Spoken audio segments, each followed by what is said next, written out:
L'Assemblée va maintenant entendre l'allocution de son Excellence M. Faustin Archange Touadéra, chef de l'État de la République centrafricaine.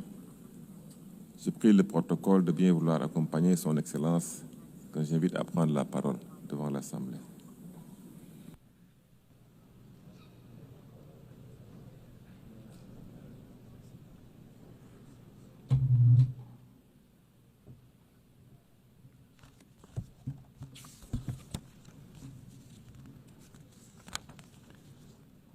Madame la Présidente de l'Assemblée générale, Majesté, Excellences, Mesdames et Messieurs les chefs d'État et de gouvernement, Monsieur le Secrétaire général des Nations unies, distingués délégués, Mesdames et Messieurs, c'est avec un profond sentiment de responsabilité que je prends la parole au nom du peuple centrafricain, alors que notre organisation célèbre ses 80 ans d'existence.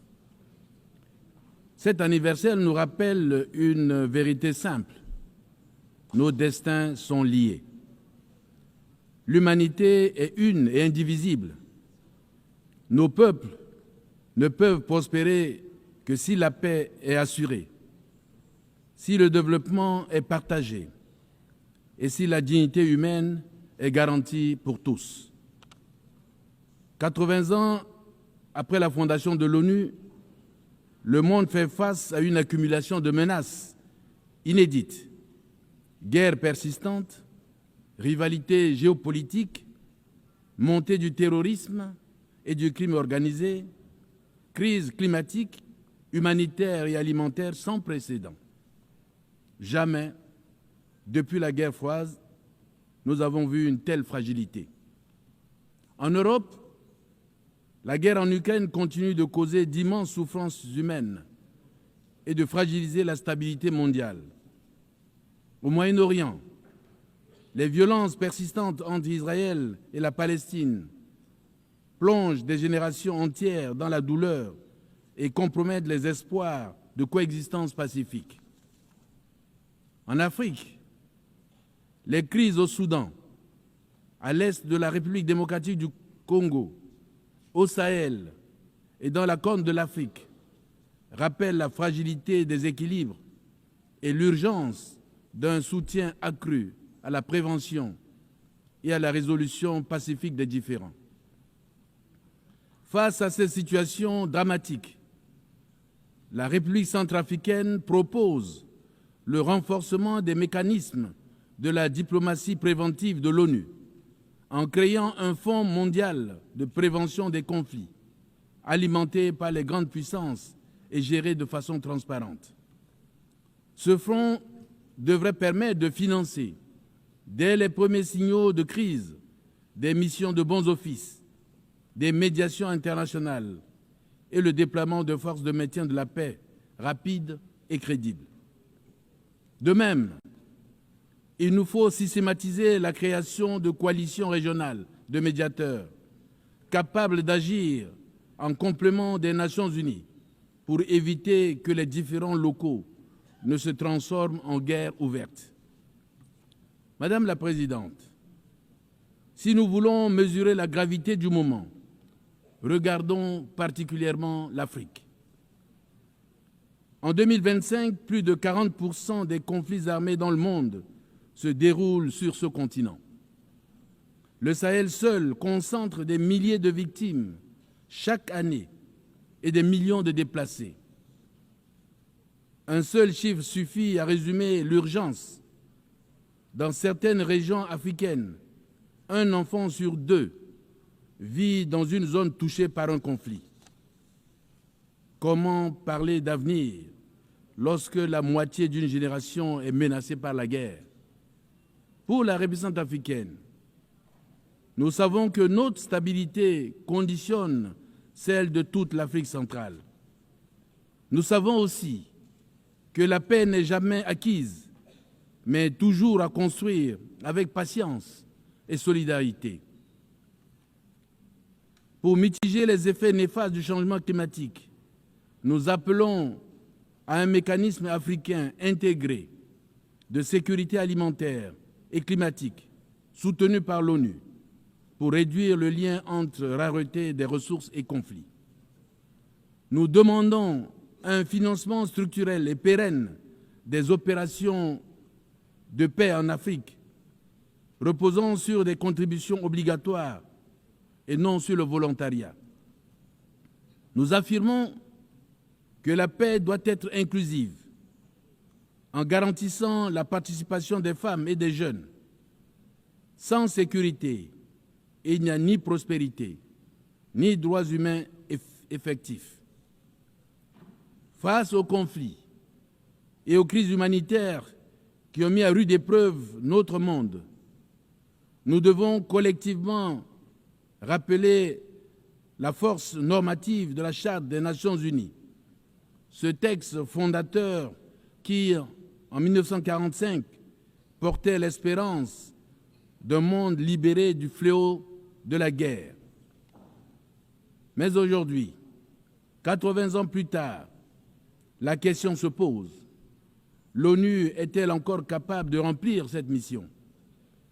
La multiplication des conflits, la fragmentation du monde en blocs antagonistes, l'usage abusif du droit de veto et la paralysie du Conseil de sécurité nous donnent l'impression d'une organisation à bout de souffle.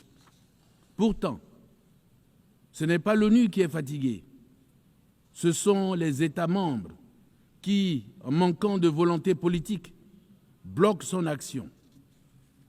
Oui, Madame la Présidente, l'ONU peut encore peser dans le concert des nations, mais à une condition, que nous, ses membres, choisissons le consensus plutôt que la division, l'unité plutôt que le blocage.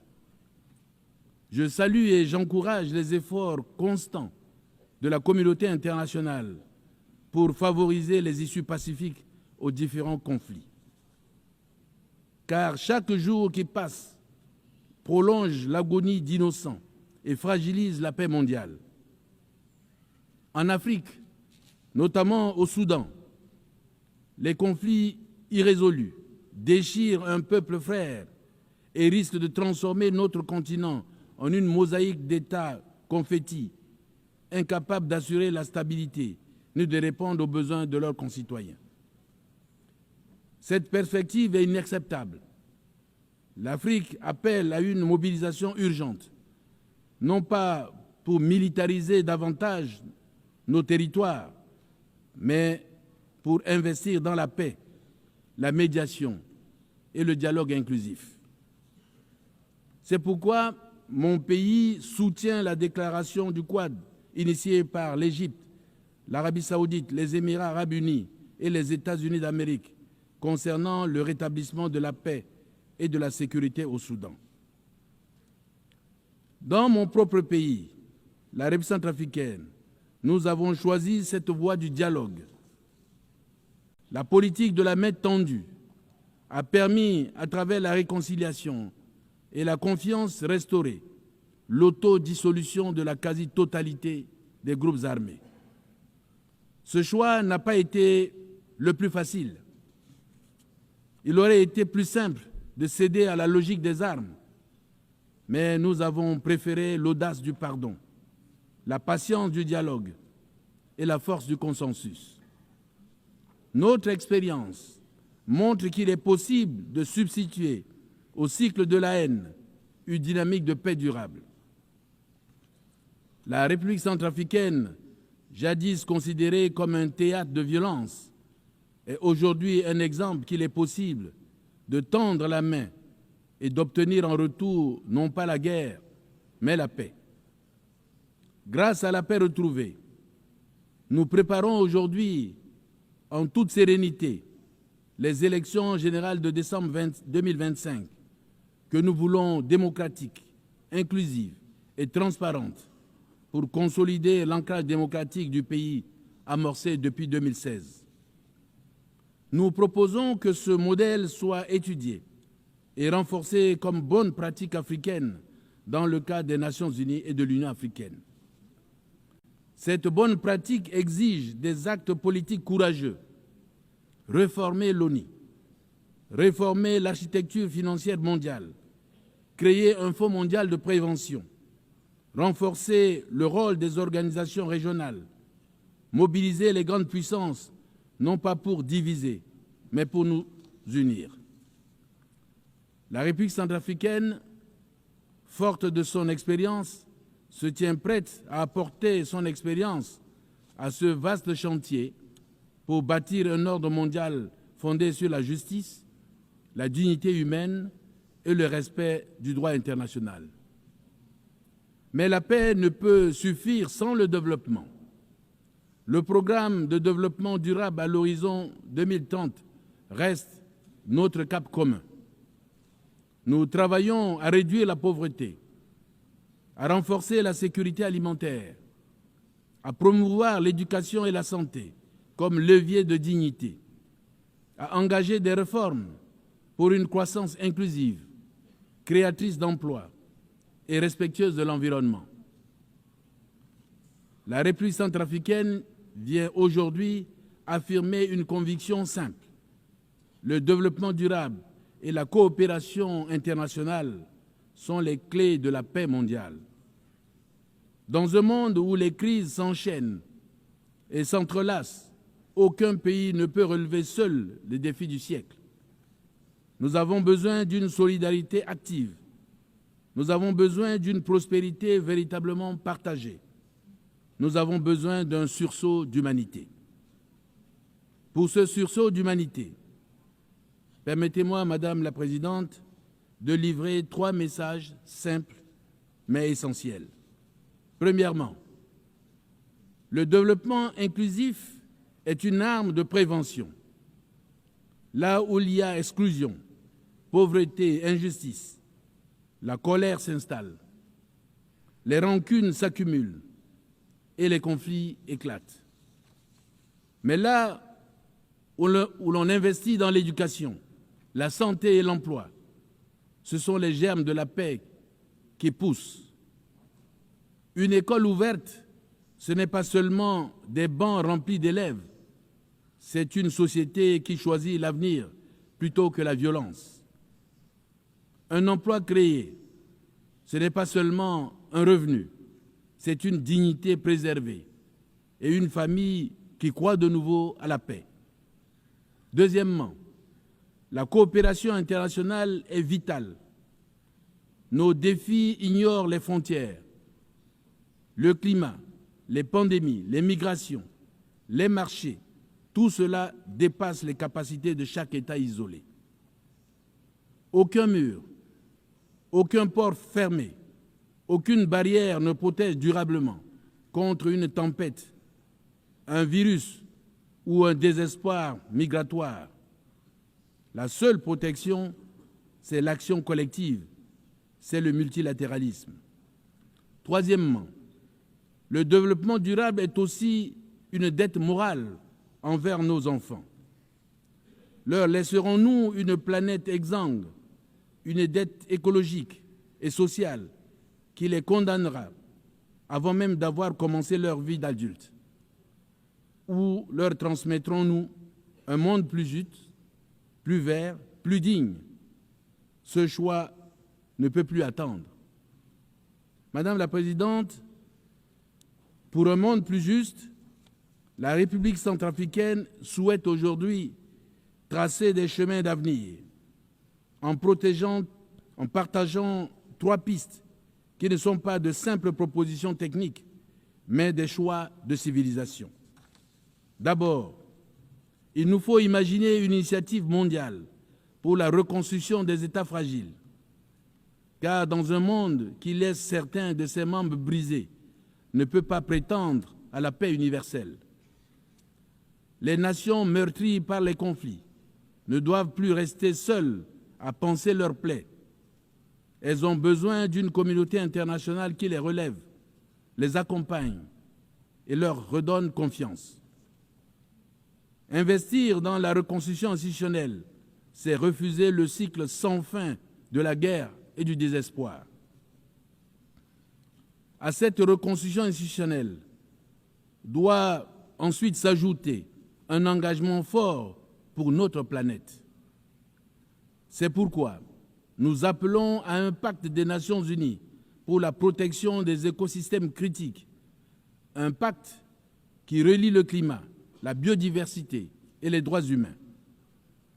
Détruire une forêt, ce n'est pas seulement abattre des arbres, c'est effacer des cultures, menacer des vies et préparer les crises de demain.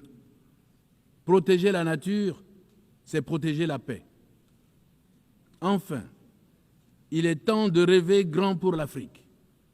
C'est le sens de l'idée d'un corridor vert de développement en Afrique centrale qui allie infrastructures modernes, énergie propre et intégration régionale. De Bangui à Kinshasa, de Douala à Libreville, ce corridor serait un trait d'union entre nos peuples et une promesse d'avenir pour toute l'humanité. Car l'Afrique n'est pas un continent à assister, elle est un continent à relever. Elle n'attend ni charité ni compassion, mais des partenariats justes et courageux. L'ère de la dépendance de l'Afrique est révolue. Le rôle de l'Afrique dans le concert des nations doit être respecté. Souveraineté et non subordination. Partenariat et non exploitation.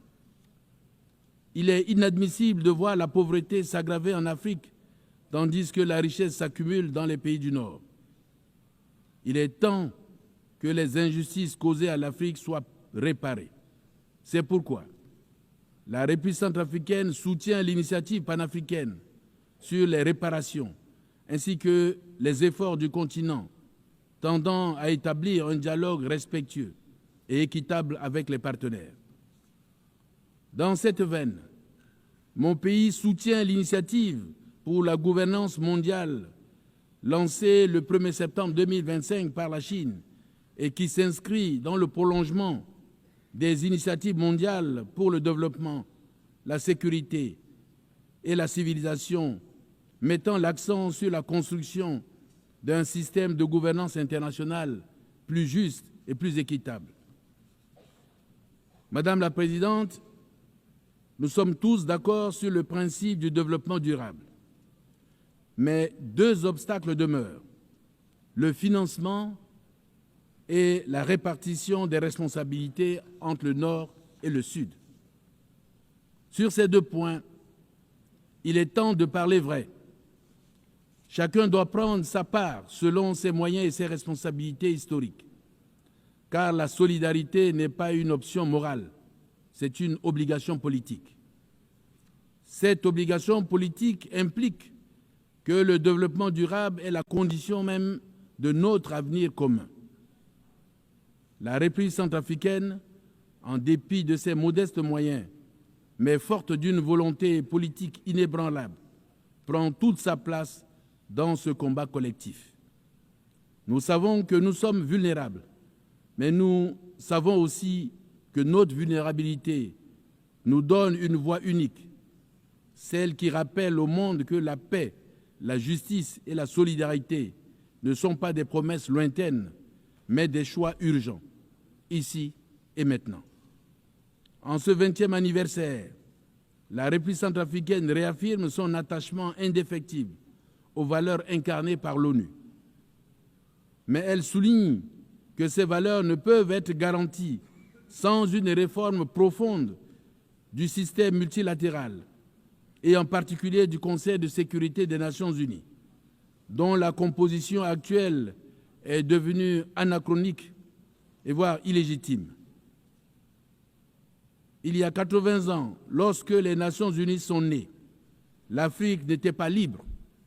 La plupart de nos pays vivaient encore sous la tutelle coloniale. Notre voix ne comptait pas. Aujourd'hui, l'Afrique, c'est 1,4 milliard d'habitants. Dans 30 ans, ce sera 2,5 milliards. Un être humain sur 4 sera africain. L'Afrique sera le continent le plus jeune et le plus décisif du siècle. Et pourtant, pas un seul siège permanent au Conseil de sécurité n'appartient à l'Afrique. Pas un seul. Comment parler de sécurité et de justice internationale quand le continent de demain est traité comme celui d'hier. La République centrafricaine porte ici la voix de l'Afrique pour dire assez. L'Afrique doit avoir 2 sièges permanents avec droit de veto, non par faveur, mais par justice, non par privilège, mais par nécessité. Nous proposons aussi la création d'une charte mondiale pour la gouvernance numérique et l'intelligence artificielle éthique, afin que les droits humains soient protégés dans l'espace digital. Nous appelons à la mise en place d'un indice mondial d'équité et de résilience démocratique, complémentaire au PIB, pour mesurer la dignité, la justice et l'inclusion. Mon pays agit déjà à son échelle. Nous avons validé notre 3e rapport sur la résolution 1325, Femmes, paix et sécurité. Nous avons actualisé notre plan de suivi Beijing plus 30.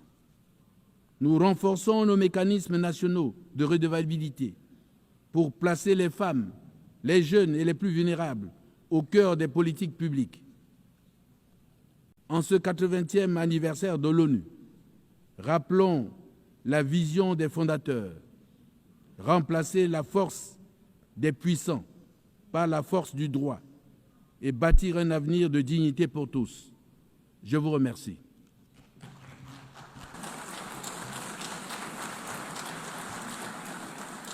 Je remercie le président de la République centrafricaine.